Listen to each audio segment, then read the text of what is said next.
Zorana Blagojević, 43, 44, Dragoje Krastatović.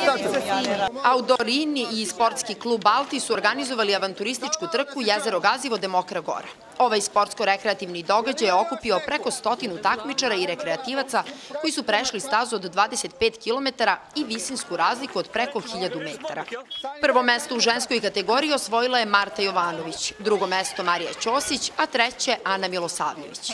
Spremala sam se solidno za ovu trku.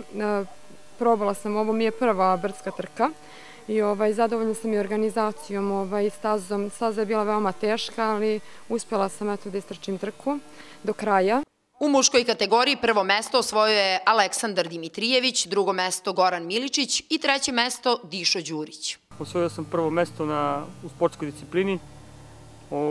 Hteo bih da pohvalim organizatore. Staza je bila stvarno lepo obeležena, vrlo teška, zahtevna, ali eto, bilo je vrlo jaka konkurencija. Nisam se nadao takvoj konkurenciji. Trka je bila od samog početka veoma jaka i ekstremna. Dosta je bila lošija staza bila, a i zbog dosta rose bila je klizava, tako da nekoliko puta sam i padao, ali zadovoljan sam sa svojim plasmanom, zato što ovo mi je prva trka na brdsko trčanje.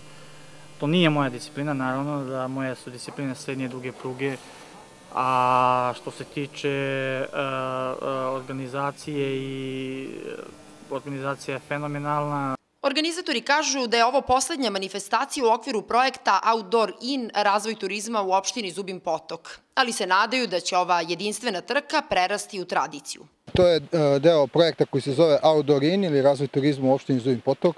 Projekat finansira Evropska unija, realizuje ga opština Zubin Potok i Institut za teritorijalno ekonomski razvoj. Projekat je krenuo prošle godine 1. marta i završava se 28. februara sledeće godine. U okviru tog projekta uradili smo mnogo sportskih manifestacija, turističkih manifestacija, uradili smo neku osnovnu turističku infrastrukturu, ali za nas imamo turističku tablu koju smo uradili smo putokaze, tako da je ovo jedna od zadnjih manifestacija u okviru tog projekta, ali mi se nadamo da će biti tradicionalno. Nadamo se i sledeće godine ćemo ponoviti ovu turističku trku i još neke druge turističke manifestacije koje će biti jako interesantne za naše građane i za građane celog regiona. Među takmičarima su bili i članovi planinarskih društava Berim Zubin Potok, Kopaonik Leposavić, Zmaj Zvečan, Gora Kragujevac, Ćira Lajkovac, Žeželj Kragujevac, Kopaonik Beograd, kao i predstavnici ambasade Finske, GIZ, Swiss Contact, ECMI i drugih međunarodnih organizacija koje su aktivne na Kosovu. Nakon takmičenja svi učesnici su uživali u sunčanom danu i netaknutoj prirodi opštine Zubin Potok.